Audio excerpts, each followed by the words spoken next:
What's up, tribe? How you guys doing? Happy hump day, y'all. Happy hump day. And we got some things to talk about. Okay? We got some things to talk about. So if you have not done so already, child, if you need your energy to keep up with all this shenanigans and Diddy mess and things of that nature, get on over to blackgirlvitamins.co and get you some Black Girl Vitamins using my discount code ReallyBTV. Just type in ReallyBTV to get your discount 20% off on your Black Girl Vitamins. If you have a purchase of over $100, you get a free gift. Okay? So y'all get on over there. And thank you, as always, for the people who have been supporting me and buying Black Girl Vitamins. Some of y'all on y'all third re-up, okay? And like I said, I wouldn't endorse something that I didn't use or I didn't believe in. And baby, I take my what? My vitamins. All right, let's get ready to get into the things. Y'all, let me take this off the screen. Hi to everybody. Hey, everybody. Can y'all see me okay? Is the light good? My light is over there somewhere. Hey, everybody. Welcome. So listen, let me say, y'all know this is not a tribe meeting, so I can't say hi individually, but I want to just, everybody, y'all come on in, take a seat, cross your legs, get comfortable, hit that like button. Lexi said, I just re-upped. Got to keep that stamina. Yes, honey. Yes. And especially for those of us that travel a lot with our jobs and stuff like that, y'all better keep that energy. And this is that time of the year. So keep your levels high because it's that time of the year where you get sick and stuff. Okay? All right. So look. Yesterday, my boo, Sir James, dropped down and said, Really, B, did you see what Jamie Foxx said about Diddy and him being sick? And I said, I didn't see that. I said, but I'm going to look it up. We're going to circle back around to it. And then we have the Abercrombie and Fitch lawsuit. We're going to talk about both of those things today. Now, for those of you who've been here with us following this Diddy situation, y'all know that I told y'all maybe about 2, maybe even 3 weeks ago now, that if we see Diddy get bond, then that means that Diddy was la la la la la la la la la. Remember I told y'all that?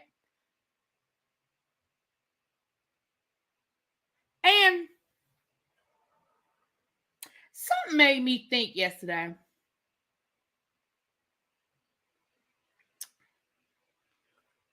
And if you remember, y'all saw what I put on the community wall this morning. We already know, I think we can all agree that Diddy is not at the top of this pyramid. Now, if you think Diddy's at the top of the pyramid, that's okay. That's okay. I respect that. But I think most of us do not believe that Diddy is at the top of the pyramid. Now, we're going to read through this Abercrombie and Fitch lawsuit. Let me say, hey, Lolisa, hey, boo. You think he's more of a baritone like the Men's Day Choir? Okay, I can't get that deep, but hey, I be the hey, boo. Let me say this to y'all too, because I know somebody's going to be like, they've been investigating this. This didn't just happen when Diddy got arrested. We know. But you know how you putting a puzzle together, right? I like to put puzzles together. Y'all ever put puzzles together? You know how you've been putting a puzzle together, right? And as you put that puzzle together, you have this piece. There's a piece it's a weird shape. Maybe even an awkward, bend to it. The color pattern looks a little off, and you thinking to yourself, I don't know where this piece might go in the puzzle. I have no idea where this piece goes. So you put it to the side while you keep building up your puzzle. Now, I'm one of those people, I was taught that you build your puzzle from the outside in. You do your frame first, and then you build it that way. I love putting puzzles together, right? And the more you put the pieces in, those awkward pieces that you weren't quite sure where they fit, they start falling into place. Y'all hear what I'm saying? Are y'all feeling me on this? Are y'all following my story? Okay. Not a puffer fish. Not Diddy is a small fish, like a puffer fish. And I feel like maybe, and I ain't saying that this is what happened. I'm saying maybe, just maybe, if they already had pieces of this Abercrombie and Fitch situation working over here. And then over here, they got a little help figuring out where those awkward pieces went. Can y'all hear me? Is the mic working? Are y'all following what I'm putting down? Are y'all following what I'm putting down? Lexi said, I wonder if some of them tapes came into play. Didn't you say that the AUSA says some of them tapes were encrypted? I wonder if the password was leaked. Well, listen, I told y'all a long time ago. Now, the AUSA said they have a whole lot of evidence and they haven't had a chance to go through all that evidence. And I done already told y'all, I wouldn't want to be the person in charge of watching them tapes and having to take notes. Can you imagine? Can you imagine having to watch those tapes and having to take notes? I cannot imagine. Okay. But yes, some of those tapes may have come into play because all of them tapes can't be duds. Okay. Now, all them tapes can't be done. Now, that don't mean they have a smoking gun because, you know, I don't work for the government. I don't know what they have. Okay. I use crumbs for my salad, so I'll pick them up all day. Yes. Thank you, Lexi. Lexi said, I love this tea, child. Listen, I'm giving y'all the best that I got. Okay. I'm giving y'all the best that I got, like I need a baker. Okay. So let's start with this Jamie Foxx situation. So, I'm sorry, y'all. Hold on, y'all.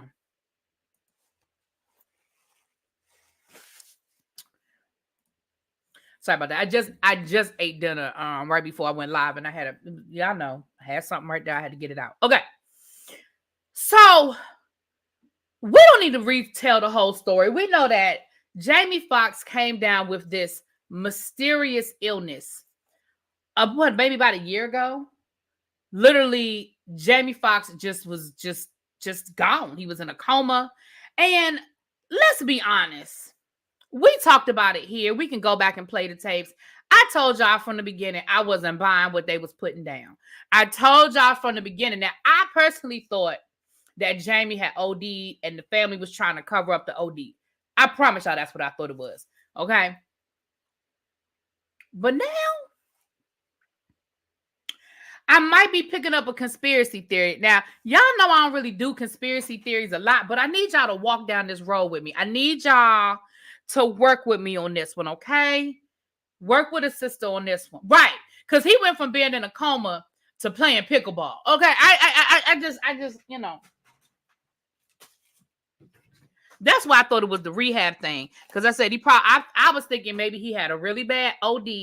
Family got him into some sort of treatment. And yes, he was playing pickleball because 3 days later he was, he was detoxing and, and he was probably at one of them expensive ass private, But the fact that his family couldn't get the story straight and it just seemed like it was something different. You had his celebrity friends saying, please pray for Jamie. He about to die. And then his daughter came out and said, he's playing pickleball. It just did. And I want y'all to, I don't even want to say this person's name. Just remember some of the celebrities who said they went and visited Jamie. There's one celebrity, I'm not going to say this person's name, but if y'all say it in the chat, I'll nod my head. There's one celebrity that we know that went to go see Jamie, and they came down here and they spoke and they told us, oh my gosh, please pray for Jamie. It ain't looking good. That same celebrity went to Bali to visit Russell Simmons. Now, I'm not saying that it's all connected. I'm just saying I find it real coincidental. Now, I ain't going to say that person's name, but if you drop that person's name in the chat, I'm going to give you a wink, okay? This person visited Jamie in the hospital and told us to pray. And this same person visited Russell in Bali.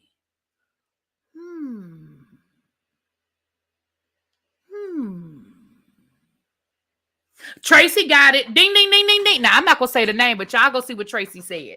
Y'all look in the chat and y'all see what Tracy said. Now, I ain't saying that this person has anything to do with Diddy. I'm just saying, at this point, y'all, I don't take nothing as a coincidence. I just don't anymore. I don't. It's all connected to me. Now, let's stay with this Jamie story. Let's stay with this Jamie story. I think my eye in the sky might be around here. So if my eye in the sky drops something, I'll check my messages before we get off here to see if my eye in the sky want to add or take away. Because my eye in the sky let me know if I'm doing too much or I ain't doing enough. Okay.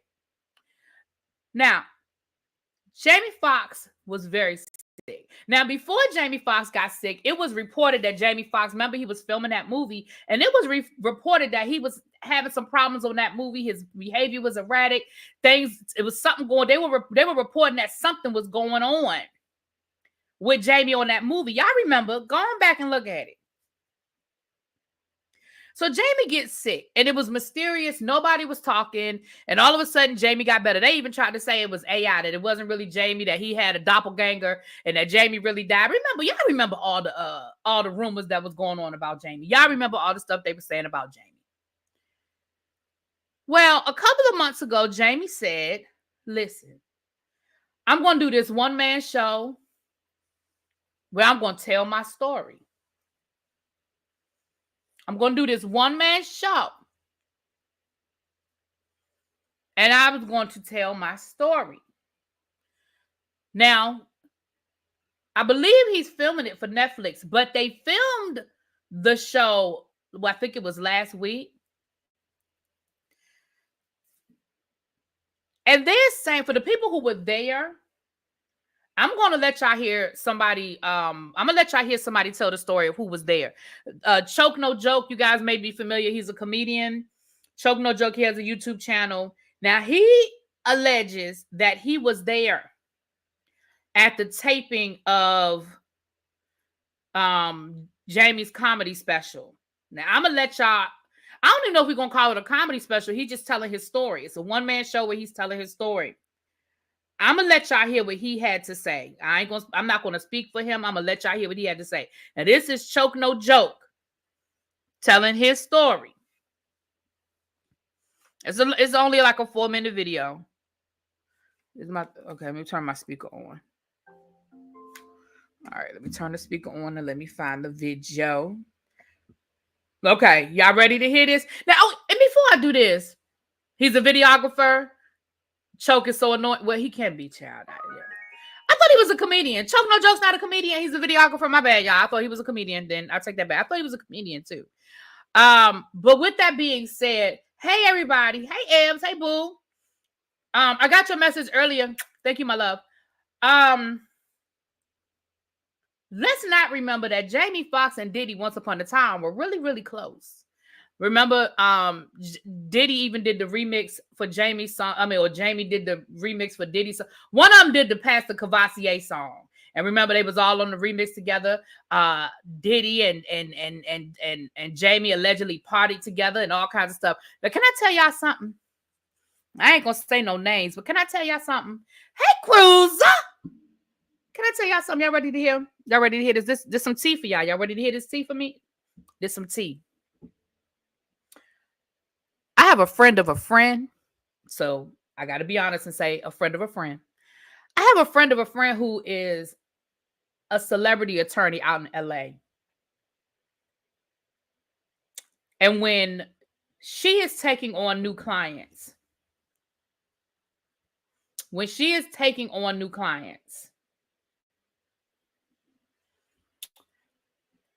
two things, and this is the truth. This is the I don't say God's on, but this is the honest truth, y'all. I'm telling y'all the truth.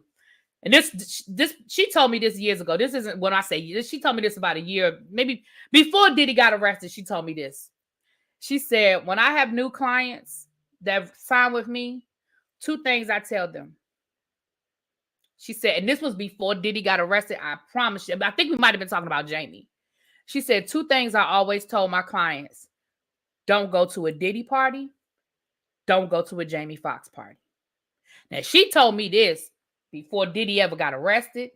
Again, I think we had this conversation around the time that Jamie was sick. And she said, I always told my clients, don't go to any Diddy parties. Don't go to any Jamie Foxx parties. That's the truth. Now, Choke No Joke allegedly was at the taping of this comedy special. So I'm going to let y'all hear what he said. These are his own words. Somebody said he worked for Rockefeller and got beat up. Yeah, I believe it. Okay. One that did Jamie Foxx states in the special that Diddy was responsible for what happened to him, and he is the one that called the FBI on him. It kind of makes me think about a couple of things too. So we just talked about Jay-Z and Puff. There was also this allegation floating around that Diddy has set up Jamie Foxx, or that Diddy was the reason why Jamie Foxx got in the hospital. Did you hear that rumor? And what's the details that you understood what took place? Because all of us thought it was COVID related. And I think Jamie even saw a video of him talking about he had took something and then right, sometime later he fell out. But what's going on with that? Well, there was a rumor, or I can't say it was a truth because I wasn't there, but there's been a rumor that the whole time when Jamie was out, for the industry insiders, Diddy had did that to him. Okay. He caught Jamie filming allegedly or whatever. They told Jamie to chill. He didn't chill, and allegedly Diddy and security beat Jamie ass, and that's why Jamie was in the hospital, allegedly, right? But then there's the thing where they saying that they gave him some type of pill or something that knocked him out. But it all was alleged connected back to Diddy, right? Because something happened with Diddy and Jamie. Now, more recently, Jamie has a special coming out on Netflix, right, called What Had Really Happened Was, and I went to the taping of it. It was 3 days taping. I went to the first show. I went to the last show. Okay.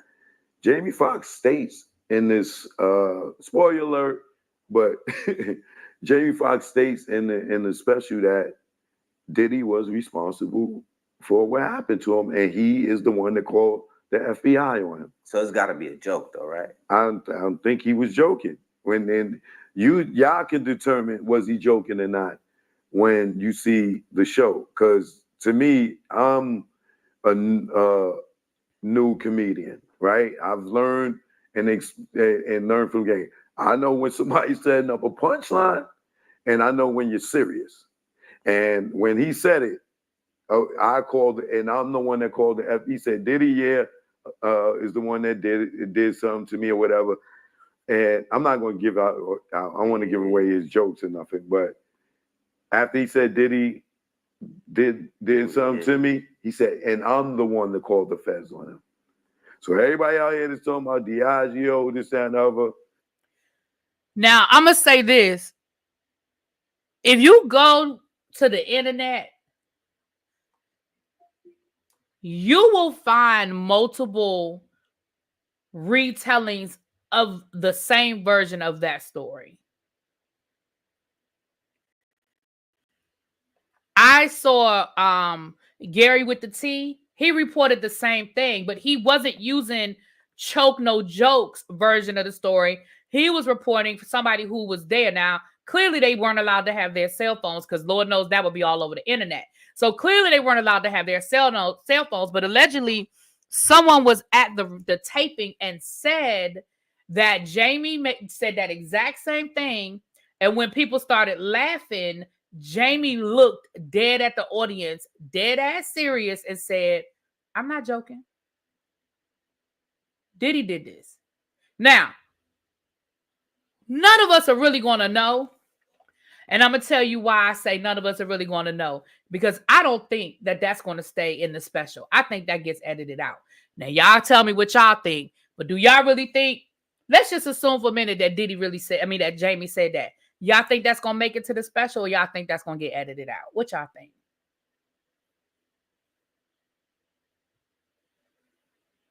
I don't think that makes it to the final cut. Especially if Jamie didn't say it like he was joking. That's my opinion. If they want the views, they'll leave it in there. I think it'll be edited. It's gone. Yana said it's gone. It'll be, yeah, that's me personally. When did Jamie get sick? Can somebody Google that for me, please? When Jamie got sick? Yeah, I don't think that stays in, to be honest with you. Especially if, Diddy is this big bad wolf that everybody makes Diddy out to be. Just because he behind bars don't mean his reach ain't still there. I'm just saying. Now, here's where we're going to jump on the conspiracy theory train. If we stay on that road, let's just stay on that road. I ain't saying this is what happened, y'all. This is all allegedly. This is all us just, playing the game, the what if game. We are playing the what if game. If I'm too loud, let me know. I'll move the mic. Y'all know sometimes I put that mic and get too loud. We're playing the what if game. Don't know if any of this is true. But let's walk down this road. Now, I saw another video earlier today as well. And this video was from, hold on, let me get back to it, child. Let me get back to it. Oh, this is funny. I'm sorry, y'all. I went to go into my Instagram to look for something. Baby, why Ellie done posted a excuse note for anybody who wants to come to the New York Liberty parade for the WNBA championship? But why is it signed Big Ellie though? I love Ellie. Anyway, I'm sorry, y'all. Let me go. I'm looking for something. See, I got to see that ADHD. Bloop. So Reggie Wright. Now, Reggie Wright was or is a I think he was a former bodyguard or something. I believe he worked for Diddy and Jamie Foxx at one point in time. I want y'all to hear what he had to say, because I found it to be very interesting. I want y'all to hear what he had to say.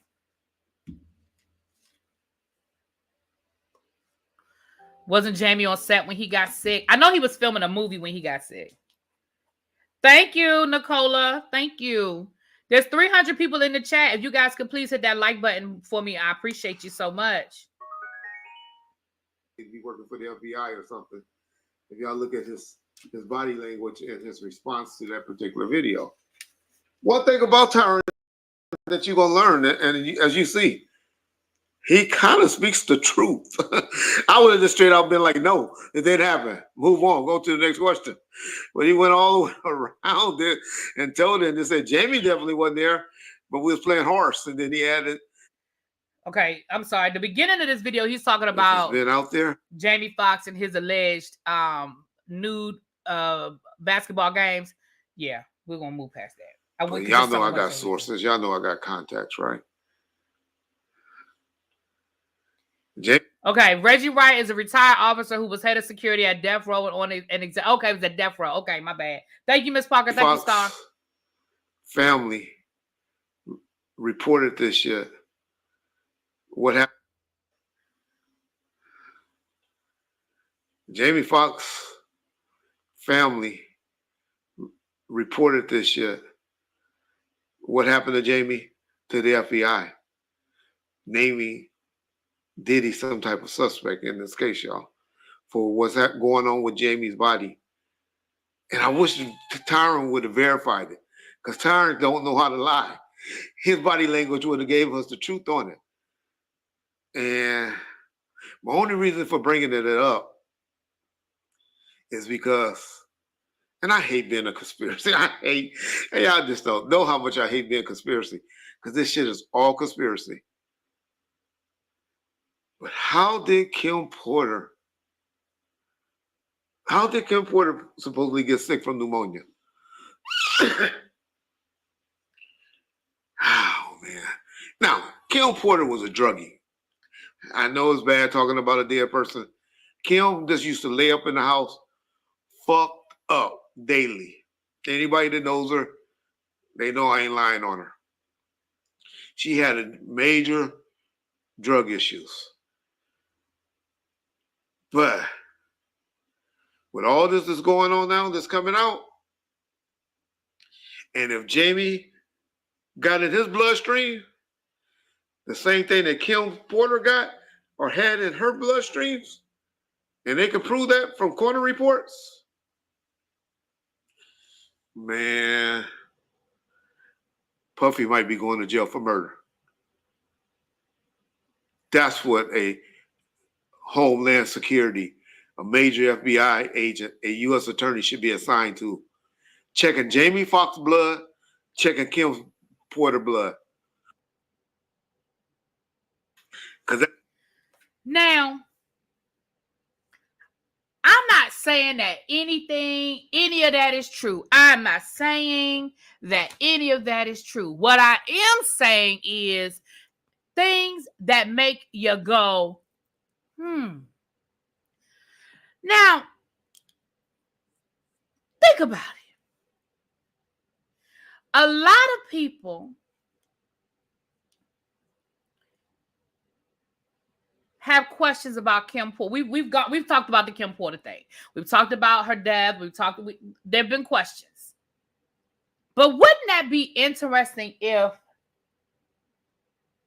somebody did have the forward thinkingness to maybe keep samples of Jamie Foxx's blood and all of the things? Let's just assume for a minute. Let's just walk down that road, y'all. Follow the yellow brick road. Follow the yellow brick road. Okay? Let's just say, for shits and giggles, I mean, it's not a laughing matter, but you know what I mean, that Jamie Foxx did have this mysterious illness that they said he had, that just out of nowhere one day, boom. Y'all don't think they tested him for everything under the sun? Y'all don't think they tested for anything and everything? I told y'all when I was in the hospital and they couldn't figure out what happened to me, baby, that me and the phlebotomist were on a first name basis. They came and got blood from me every damn day. Because they tested me for when I tell you they tested me for everything, baby, they tested me for everything. I had MRIs and CAT scans and ultrasound. You name it, I had it. If you name it, I had EEGs, EKGs, ABCDs, baby, I did. Now, I know they tested Jamie Foxx. Now, wouldn't it be interesting if there was a way that they could test Kim Porter's blood? Tissue from her body, maybe?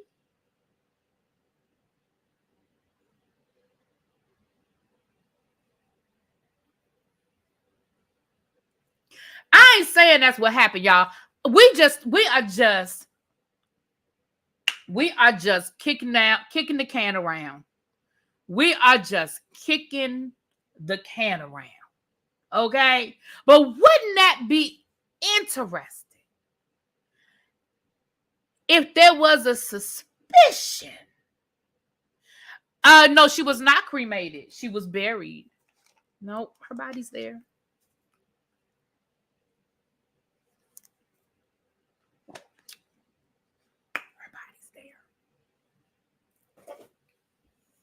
Nope. Yeah, we just speculating. We just speculate. Now, that's the Jamie Foxx of it all. Again, if y'all go on the YouTube, y'all can fall down the rabbit hole like I did earlier today, because I took one story and went to the next. So, hey, P, hey, Boo, hey, Miss Toby, hey, Chuck, hey, you guys coming in. If you haven't done so already, if y'all could please hit that like button, it would be much appreciated. And if you're new to the channel, go ahead and hit that subscribe button. Y'all, it's free 99. We do this all the time over here. And y'all know that donations are not required, but they are appreciated and they are truly accepted. Okay, the Cash App. Oh, I don't even have my Cash App up. Oh, yes, they did go my Cash App right there. Okay, y'all can go on to send me a tip or 2 or 3. Okay, now that's the Jamie Foxx of this. And like I told you guys, we are keeping our eyes on the prize. Now, Now, let's move on to this Abercrombie and Fitch situation. Let's move on over to and I'll keep an eye. Listen, I will stay on top of this Jamie Foxx. Y'all feel free to send me stuff. People send me stuff. And don't think I don't look or follow up. I may not respond to everything, but I see what y'all send me and I appreciate it. All right, y'all, we are moving into the Abercrombie and Fitch of it all. And I do want to send out a trigger warning. This is a lawsuit. We are going to read through the lawsuit. We're only going to read the statement of facts. We're not going to read every little nook and cranny of it. But it is still a lawsuit that is dealing with SA and assault. And so I just want to give everybody a trigger warning before we get into it. And then we'll talk about it. I'm opening up now. And once again, thank you, Tracy, for getting this. If y'all want to tip Tracy, y'all know by all means, y'all are able to tip Tracy. Oh, wait a minute. Hold on. Somebody sent me this. I don't know if she want me to read her name, so I'm not. I want to thank you for recommending Black Girl Vitamins. I started taking them, and I can say they are doing their job. I will be ordering more. Thank you for supporting me. And they ordered the bundle, D3 hair, skin, and nails, the once a day, and the probiotics. Thank you so much for supporting me, and I'm glad that they are working for you. That's the first email I saw. My bad, y'all. I'm going to the email now. Now, y'all, this lawsuit is a lot of layers to it. Okay, there are a lot of layers to it. So, and there's even an amended complaint. So I think I'm just going to go straight to the amended complaint. Because child, Lord knows. Now,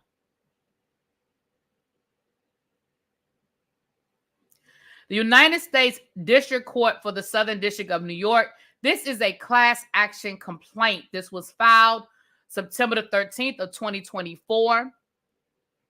David Bradbury individually and on behalf of all others similarly situated versus Abercrombie and Fitch Company, Michael S. Jeffries, Matthew Smith, and the Jeffries Family Office, LLC. Okay. So this is the amended complaint. So this is the most recent complaint that Tracy sent me. And again, we're going to read through that. Okay. So I gave y'all the trigger warning. If you want to, dip out, feel free. But I want to make sure I share that with you guys. No, what? No, Tracy, that's not the most recent one. Hold on. Tracy told me no. Okay. Don't read that one. Hold on. Call me, Tracy, and tell me what to do. Tracy said no. So she telling me to stop. All right. Because listen, y'all, when I tell y'all it's so many of these lawsuits here, Tracy, that's the last one you sent me. So that's why I thought that was the one. Call me if I'm supposed to read a different one. Pam said, all I know is this man got bail, which is crazy to me.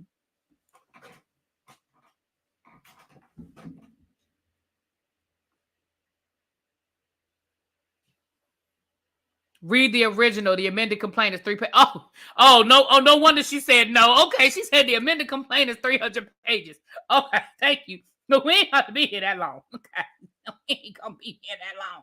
All right, we're gonna go back to the first one. That is very interesting, Pam. Pam, I was gonna call you today, but I know that you were with family, and I didn't want to bother you. I wasn't sure when you were coming back, and I didn't want to bother you while you was with the family. All right, well, then we're gonna go to the original one, then, child. We're gonna go to the original one. Woo, yeah. Tracy said, no, ma'am. She said, no, ma'am. You don't want that. She said, I don't want that.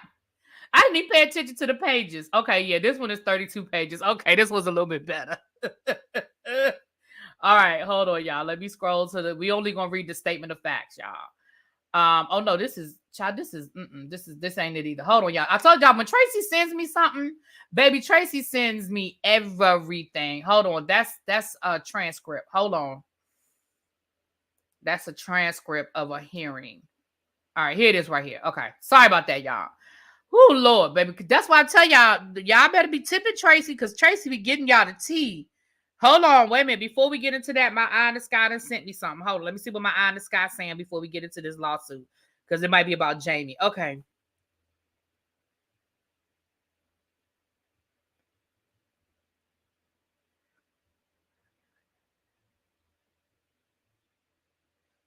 Okay. Somebody asked me a question. Did Diddy get sick? I mean, Lord Diddy. Did Jamie get sick on the set? Like I said, I know he was filming a movie at the time. I don't remember exactly when he got sick. Miss Parker, thank you for being a member for 18 months. Miss Parker said a doc on this company came out. You know what? It did. And we were going to review that document. Maybe we need to go back. A documentary did come out on Abercrombie Fitch. Maybe we need to go back and revisit Abercrombie. No, Diddy ain't get bail yet. No, the person over the CEO of Abercrombie and Fitch got bail, and Pam says she finds that interesting. I find that interesting too, Pam. Was he at Daddy's house partying the day before? I don't know. What up, under new management? What's up, my love? Hey, I don't know. You know. All right. I knew what you meant. I knew you meant Diddy. Let's read through this though, y'all. And like I said, we're only gonna read the statement of facts. I'm not reading this whole lawsuit, y'all. We're gonna read the statement of facts again. Okay, this is a class action complaint. Y'all know they have to go through jurisdiction and all of the things. So let's get to the statement of facts. The parties involved, they, blah, blah, blah, blah, blah, blah. Okay, hold on. So this is class action. It may be written a little differently. All right, let's go back. It's written a little differently. So let me go back to the introduction. Oh, they jump right in. Hold on. Baby, they jump right in. Do you hear me? Hold on. When we get to the introduction, the first line, they just jump right in. Who is this attorney again? He is playing no games. Hold on. David Bradbury is playing no games. Damn. Okay. All right, I'm going to read this first part because this is set up a little differently. Maybe because it's a class action. Y'all know I didn't go to nobody's law school. I'm a part of the law offices of Hood and Ghetto. So I didn't take this class yet. So we're just gonna read through this. Plaintiff David Bradbury files this individual and civil class action complaint for damages and other relief. The United States Federal Anti-Sex Trafficking Statute, and it gives you the statute. New York Services for Victims, okay, of Human Trafficking, yada yada. Okay, it gives the statutes. Okay.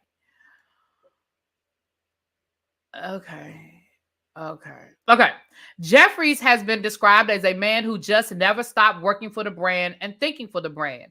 He has even been referred to as the heart and soul of Abercrombie.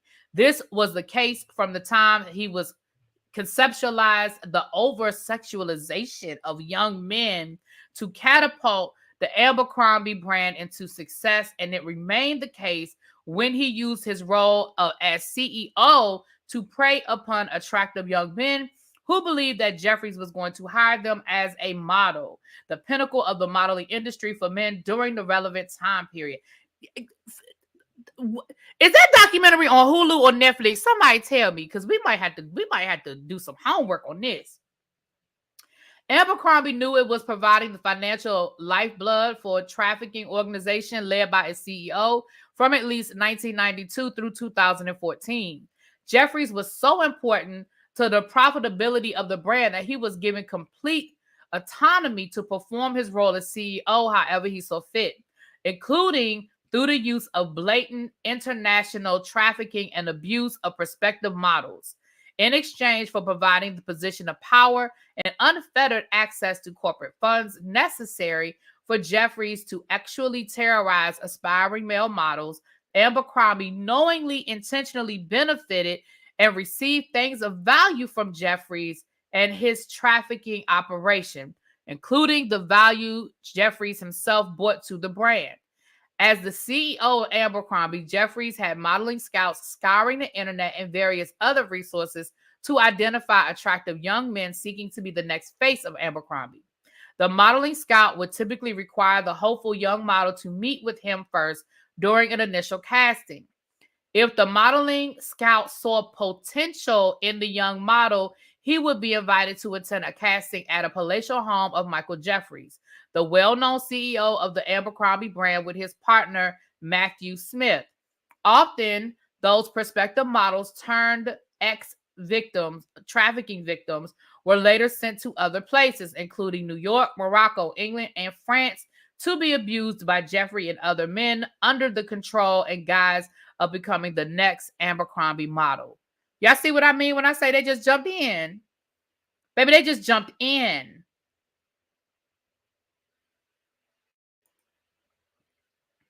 Abercrombie knew about, endorsed, and ratified Jeffries and Smith's use of the Abercrombie brand to actually abuse young men. Prior to his arrival at the Jeffries casting, the model was often provided with Abercrombie brand clothing that he was required to wear to the event. An Abercrombie gift card would be left at an Abercrombie store for the model to pick up and purchase the required clothing. Consistent with other modeling interviews in the industry, the prospective model was also provided with a detailed call sheet, inclusive of prepaid travel arrangements that had been made for him by the modeling scout from his location to the home of the Abercrombie CEO in his Hamptons estate in New York. To make clear to each of the prospective models in attendance that these were authentic Abercrombie endorsed interviews, all the men in attendance at Jeffrey's homes were dressed in Abercrombie attire, including the other models, the apparent security staff, as well as Jeffries and his longtime partner. So the security had to wear Abercrombie and Fitch too. Each model was initially led into Jeffrey's home and taken to interview with Jeffries, after which each of the prospective models was forced to strip down so that Jeffries could view his body, which was not uncommon in the modeling interviews with Abercrombie or other major brands. After this portion of the interview and casting, the models were made to sign documents described to them as non-disclosure agreements before suddenly being taken into rooms where the men were engaging in sex with one another. Each of the models were then forced to take drugs in order to participate. Huh. Hold on, y'all. My bad. I forgot. I didn't share the screen. Hold on, y'all. Let me share the screen. My bad. Huh.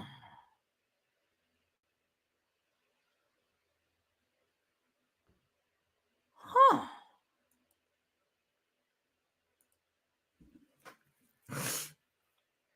Okay, let me make it a little bit bigger so y'all can see it.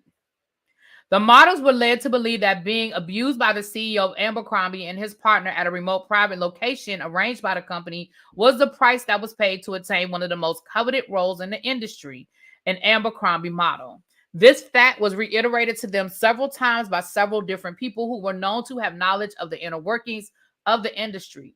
These individuals that informed the prospective models of the normalcy of engaging in acts with Jeffries and others to obtain the coveted Abercrombie model position included not only Jeffries and Smith, but well-known Abercrombie photographers such as Bruce Weber. Abercrombie's crucial support allowed Jeffries to successfully assault and coercively sex traffic David Bradbury, Barrett Paul, and the numerous others of this class action. Abercrombie further knew that Jeffries was regularly committing violations of New York penal law, and of course they go into the different laws again. Abercrombie also knew that Jeffries, while acting in the course and scope of his employment and on behalf of the company, used means of force, threats of force, fraud, abuse of legal process, exploitation of power, disparity, and a variety of other forms of fraud and coercion to cause young men to engage in commercial acts, knowing that it would earn millions of dollars in exchange for facilitating Jeffries' abuse and trafficking. Abercrombie chose profits over following the law. Specifically, Abercrombie chose participating in and facilitating the trafficking conspiracy for many years to keep its abusive CEO at the helm and to churn profits. I am editing out the SEX word as often as possible because, child, I want to keep my monetization on this video. So sometimes I'm just, if y'all are reading along, I'm just skipping over certain words that I know are triggers. YouTube lets you say it once or twice, but you can't just be saying it over and over and over again because, baby, I'm just trying to keep my monetization on this thing. Okay. Oh, my.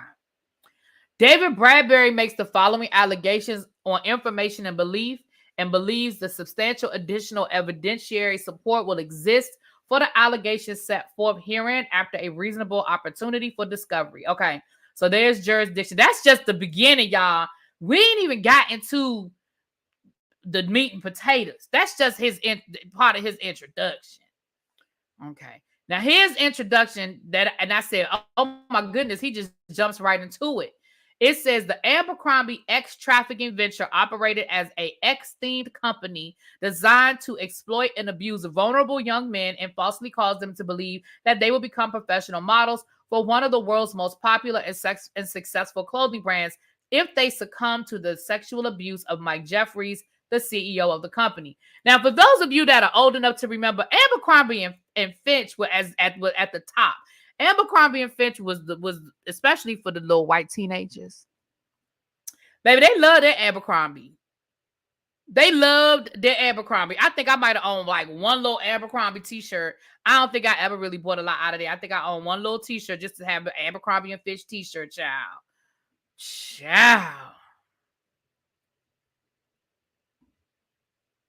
They walked Jeffries out of court wearing shorts like they were taking him back to his yacht. They probably did. And they took him by Burger King on the way. They probably did. I want y'all to be as mad about that as y'all mad about whenever I say that Diddy might get bond. I want y'all to be just as mad. 15 John Does have lawsuits against Jeffries already. We're going to find that documentary. I might have scrolled past it when somebody put it in the chat. Abby or Tracy, one of my moms, y'all catch it. Let me know where the documentary is. Is it Hulu or Netflix? One of y'all catch it for me because y'all know I can't see the chat when I'm reading. Okay, I'm going to go back. Let's go back to reading some more.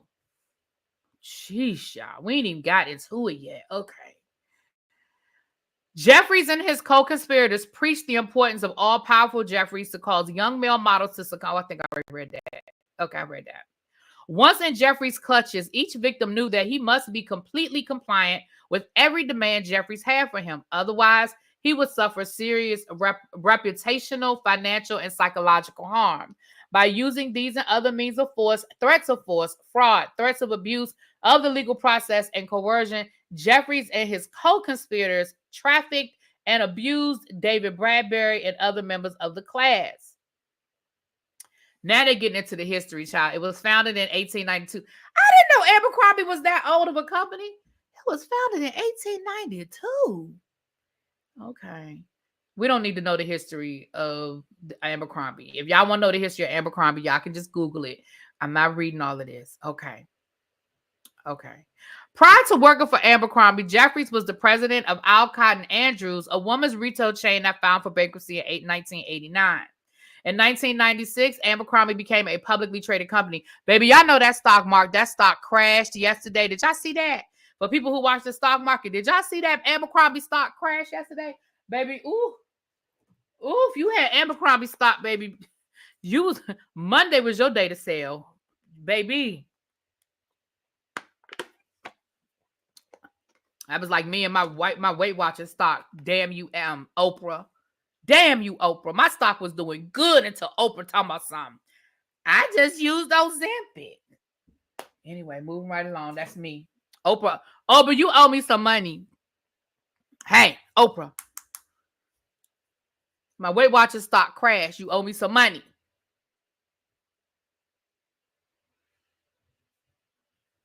All right, back to this. From 1996 till mid-2008, Abercrombie performed exceedingly well with steady growth in earnings and share price. Okay.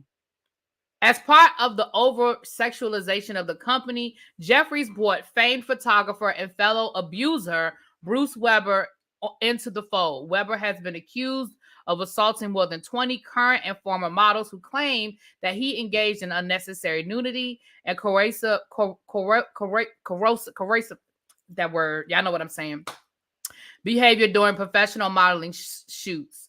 By 2003, under the direction of Wexner and Jeffries, the over-sexualization of the brand was speaking for itself. And they have a picture of one such ad. Okay, we're going to keep scrolling.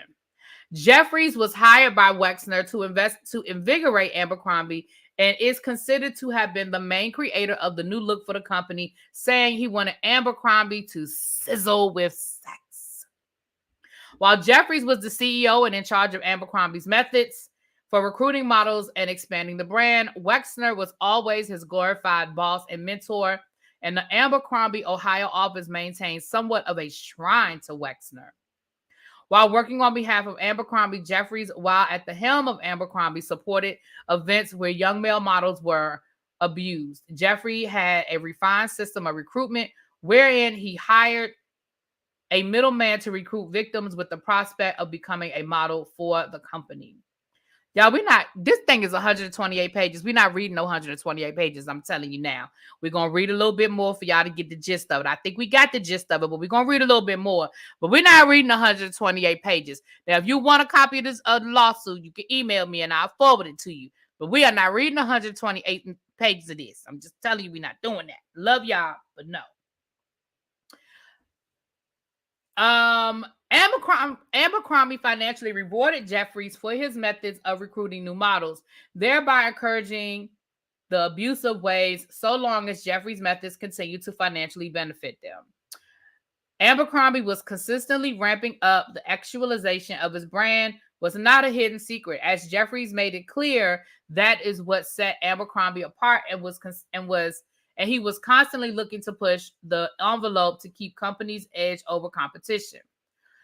For his charged ideas, which included serial trafficking and abuse of young male models, Jeffries was rewarded handsomely.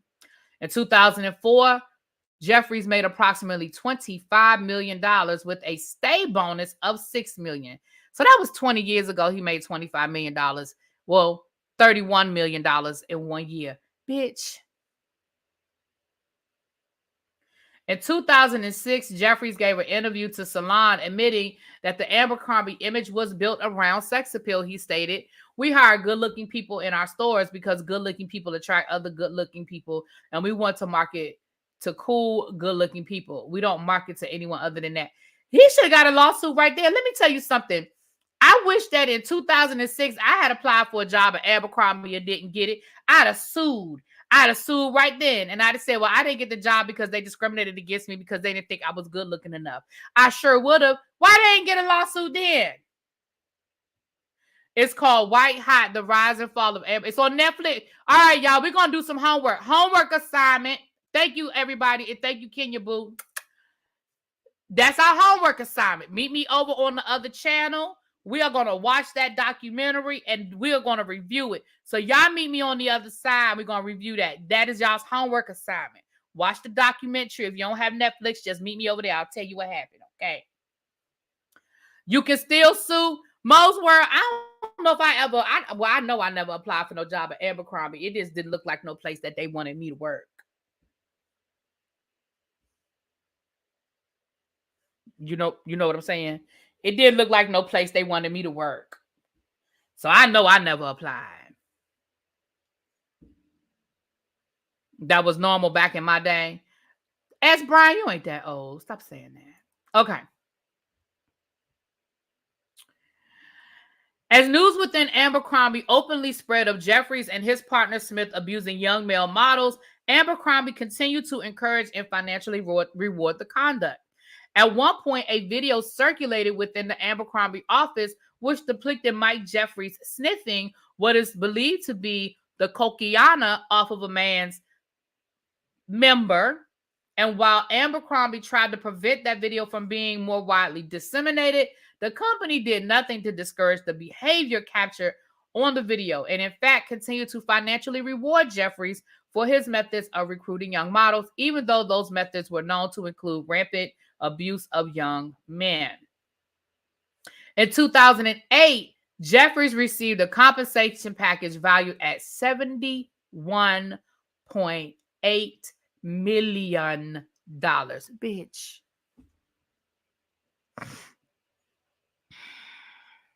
$71.8 million.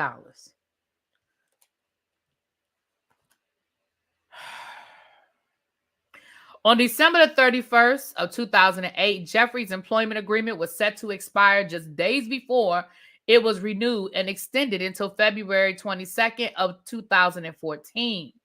Abercrombie also systematically incurred massive travel-related costs for Jeffries, which included extensive costs for the parties described herein. From at least 1992 through 2014, Jeffrey, as the CEO of Abercrombie and Smith, hosted parties for prospective models around the world, including his home in New York City. A middleman holding himself out to be a representative of Abercrombie was primarily responsible for the recruitment of and initial interaction with prospective male models, each of whom was paid thousands of dollars in cash after the assault occurred. The modeling scout made it clear. The modeling scout made it clear to the victims that the future of their modeling career with Abercrombie required an initial meeting with the scout, after which they would be recommended to meet Jeffries if they passed the first interview process with the scout. At the initial scout level meeting, the male models were often required to engage in acts with the scout, who made it clear that the model's chances with Abercrombie were absolutely dependent on them engaging in those acts before a recommendation for a meeting with Jeffries was made. Each model was paid by the scout for his coerced participation.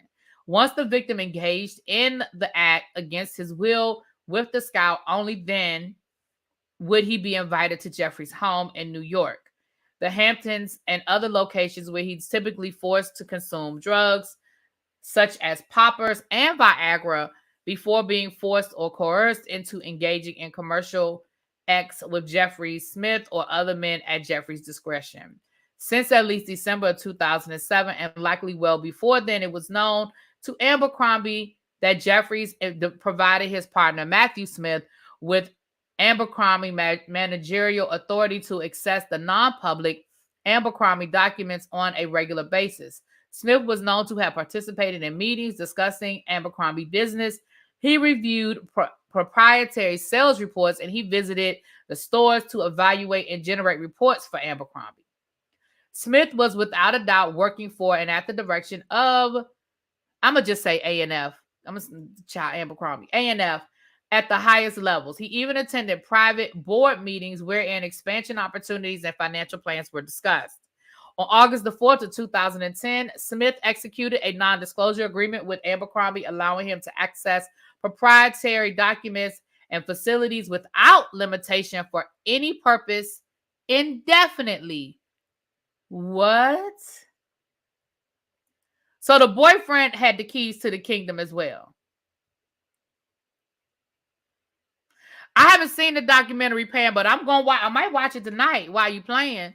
I might get up off of here and watch it. Child, I am intrigued. Okay. Between August of 2011 and November of 2013, Matthew Smith made 170 unannounced visits to stores in furtherance of the direct role that he had in company operations. While he never held an official position within Abercrombie, his influence over the company and involvement in the trafficking venture was well known to Abercrombie. In 2012, Smith created an aircraft standards manual for the Abercrombie executive jet, which included 40 pages of highly detailed instructions, including what kind of underwear aircraft staff should wear.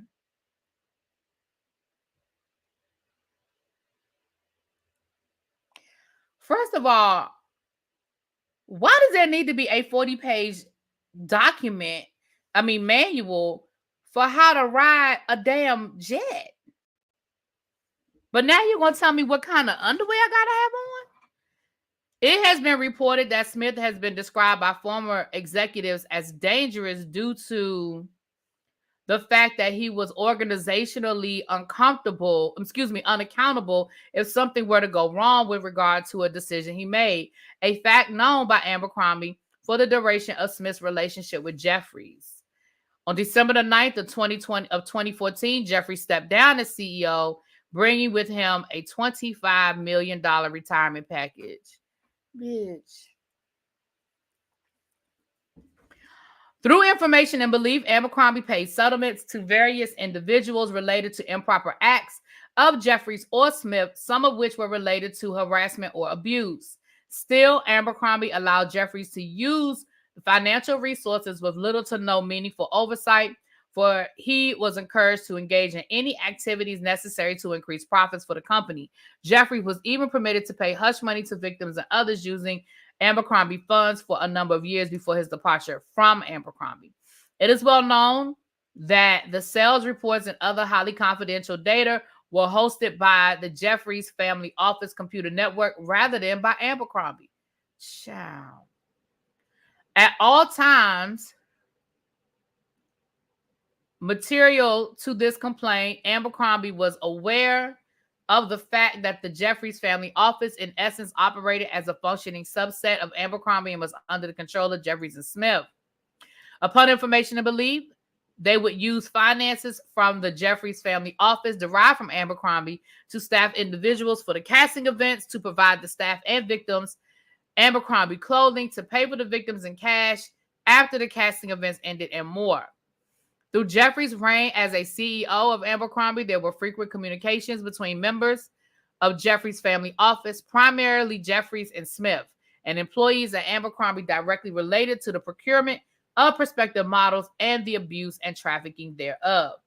When Abercrombie accounts and finances were not used to fund the casting events, it was the Jeffries family office that paid to facilitate the venture. As a result, because they're part of the lawsuit, so I guess that's why they're showing how the Jeffrey family's office is connected. As a result, the Jeffrey family office and Abercrombie were the two legal entities directed and controlled by Jeffries that were at the forefront and both directly and indirectly participating in the sex trafficking venture. Ciao. From its inception until Jeffries left the company in 2014, the trafficking venture operated primarily for the purpose of luring young men into a position where Jeffries and his co-conspirators could coerce them to engage in commercial acts to commit offenses against them. The Abercrombie trafficking venture also operated to conceal trafficking from law enforcement, and the venture provided financial and other benefits to those who assisted and enabled the venture. The Abercrombie venture was well structured from the beginning and grew increasingly more complex and powerful as it victimized more young men. While Jeffries was at the very top of Abercrombie and was personally abusing dozens and likely over hundreds young models, Jeffries could not and did not act alone. He created and maintained the venture with the assistance of other influential individuals and entities who knew he was abusing and trafficking young men and provided support to facilitate his abuse. Sure. I'm going to scroll down a little bit because, like I said, I'm not going to read this whole thing. I'm going to scroll down.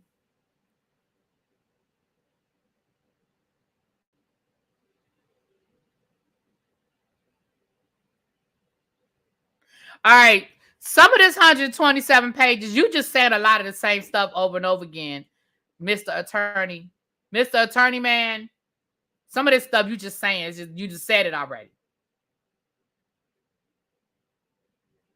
Yeah, a lot of this stuff, child. He just saying the same thing 500 different ways, child. We get it.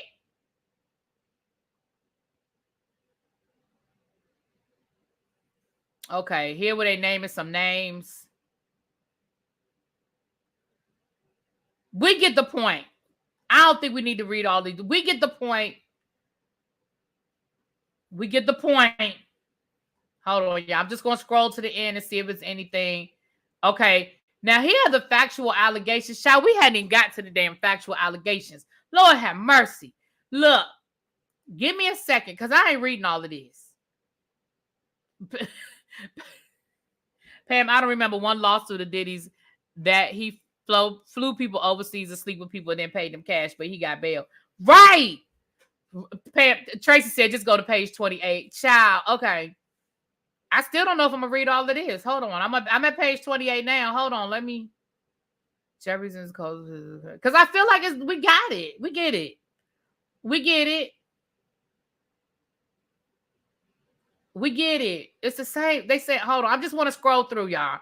But they basically saying the same thing. We get it. The CEO and his boyfriend used their position of power and the money from Abercrombie to basically finance and curate this very complex system of trafficking and coercion. That's what it sounds like.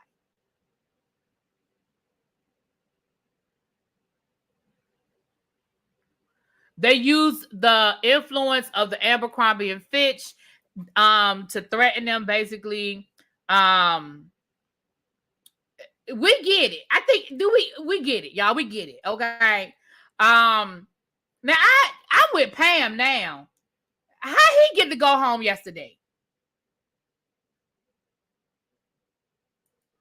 How he get to go home? Well, yeah, Diddy did have the weapons. And I'm going to tell you what wasn't a good look for Diddy either. When Diddy was calling the alleged victims, that wasn't a good look. I think that really pissed people off.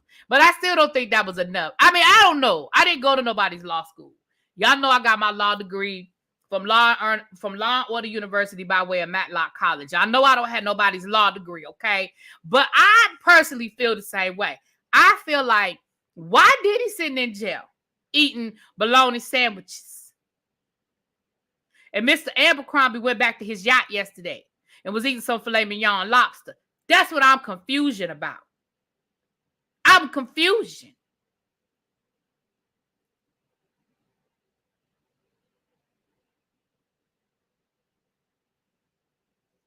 I don't think that call is real. I don't think that's a real leaked jail call. Let me tell y'all something. And I was having this conversation with somebody last night. Diddy is in federal prison. If there is a quote unquote leaked call and it's a legitimate leak call, somebody is losing their job and somebody is going to jail. Federal prisons, you are not allowed. They're not allowed to put those calls out. Like phone calls from prison they can put the Nesto calls out because that's state jail, city jail, whatever. Federal, that's why them people up and R. Kelly lost their job and why Tasha K got caught up in that stuff, because Tasha K got access to R. Kelly's visitors log and stuff like that and emails and stuff. That's not public information. That's federal. So first of all, I don't think that was a real call. But if it was a real call, somebody, you about to lose your job. You about to lose your job. Because if that was a real call from Diddy, you about to lose your job. And you probably going to jail. Yeah. So I don't think it was real. You said they sound very real? I don't know. I didn't hear them. I honestly didn't hear them for myself. I know they were out there, but I didn't hear them for myself. Cynthia, we know, baby. Cynthia said justice is not blind. Why y'all keep acting like that? Why do y'all keep acting like y'all don't know that justice is not blind? We know, boo. We know. We know. We know. We know. Right. That's why we can't get Diddy's mugshot. Exactly. Baby, it's the rules are different when it's federal. Federal. The rules are different, baby. So I personally, like I said, if that's a real call, somebody put their good government job on the line for that. Now, Niecy just called me.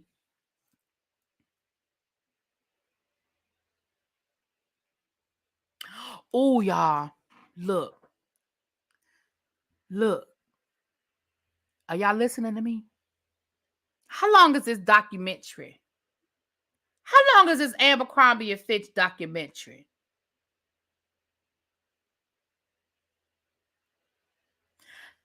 Because Niecy just called me and said that she can't do the Real Housewives of New York review tonight. But we about to get up off of here. It's what, 5:45? Nah, I don't think I'm gonna have enough time to watch it and do a video tonight, do a review tonight. But we'll do it this weekend. We're gonna do the Abercrombie and Fitch documentary at some point this weekend. I'm gonna give y'all time to do y'all homework. Go and watch the video. Okay. I know the true mugshot is going to be one for the books. Remember, he got caught trying to get out of being held. I'm sure he looks salty as F. Oh yeah, I'm sure Diddy's mugshot, Diddy wasn't charged with GUNs. Plus, we have no clue what they found, if they even searched that man's house, because it wasn't made public. True that, Pam. True, Pam. True. You're right. They did not charge Diddy. It's 88 minutes. I'm gonna try. I'm about to watch it. I'm nosy now. Now I'm nosy. I'm curious now. Oh, that's empty. I'm about to go watch it. Mike Jeffries was arrested based on the evidence found during Diddy's homes during the raids back in March. How you know that, Human Nature? Tell them that it's human nature. Why? Because they do me that way. How you know that, my Human Nature? Human Nature said that Mike Jeffries was arrested based on stuff they found back at Diddy house. How you know? How you know? It's on Netflix.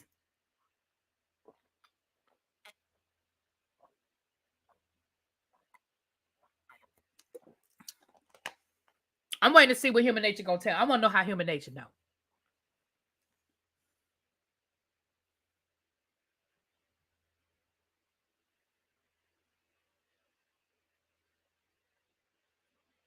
Hold on. Wait a minute. Hold on. Give me a second, y'all. The lawsuit is from 2023.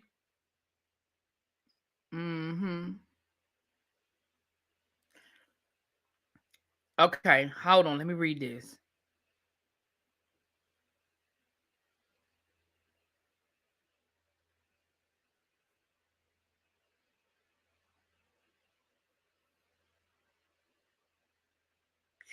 Oh, okay. It's only an hour and a half. I may watch it and come back on the review channel, honey, and talk about this thing. All right, y'all, I'm about to get off of here. It's 300 of y'all. If y'all have not done so already, if y'all could please hit that like button. If you're new here, please subscribe to the channel. And again, donations are not required, but they are appreciated and they are accepted. And if you want to tip Tracy for getting the documents, y'all go on and send me the tip and I'll make sure I forward it to Tracy. It's a RICO. This is the second arrest of Diddy's RICO. They wanted him for a while, but they didn't have any evidence until Diddy's raids. I hear what you're saying. I'm just saying, how do you know that? Like, you're saying that like you know. I'm saying, like, was you on the team? Was you in Diddy house? I just want to know how you know. That's all. I ain't questioning your facts. I just want to know how you know. That's all. You on Homeland Security? You was there?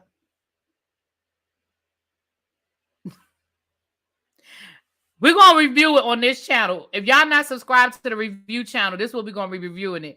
Thank you, Tracy. We're going to be over on the review side reviewing this thing, honey.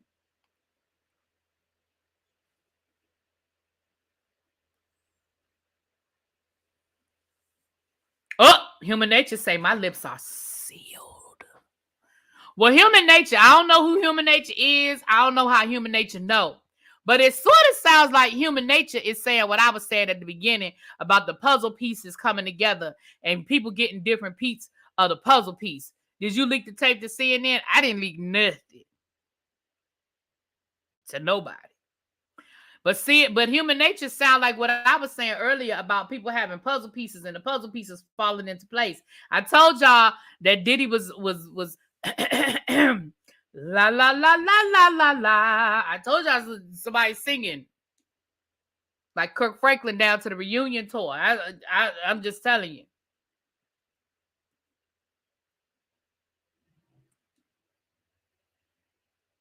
That's all I'm saying. All right, y'all. I'm gonna go watch it. It's 6 o'clock. I'm gonna go watch it. Leslie Wexner better be next. Ooh. too. Remember, we talked about Leslie Wexner when we talked about Epstein. Remember that? Y'all remember Leslie Wexner of Victoria's Secrets? We talked about that when we did the Epstein,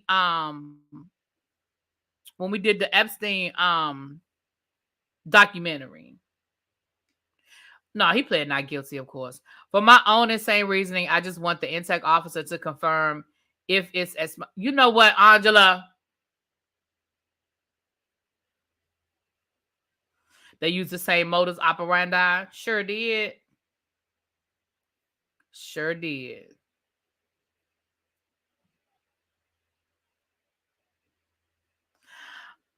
Jeffries held his blanks in the Hamptons. Diddy did also before he bought his homes in Florida and California.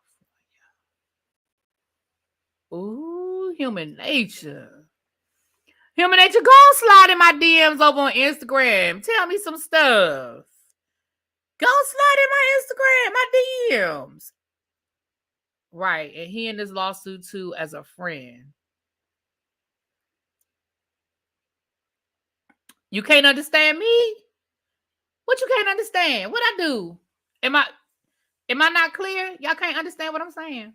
Oh, you can understand me. You said you can understand me. You said you can't understand me, Lexi. I don't know what you're saying. I'm about to get off of here. I want to go watch this documentary now. Now I'm nosy as hell. I want to go watch this documentary.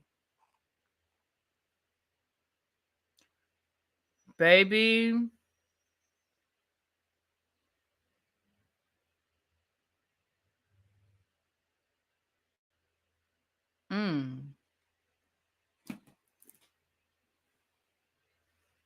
The homework is to watch that documentary, the Abercrombie and Fitch documentary.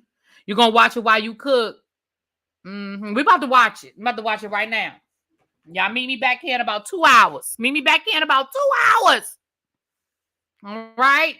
All right. I'm about to talk to y'all later. Appreciate y'all, and I'll talk to y'all later. Peace.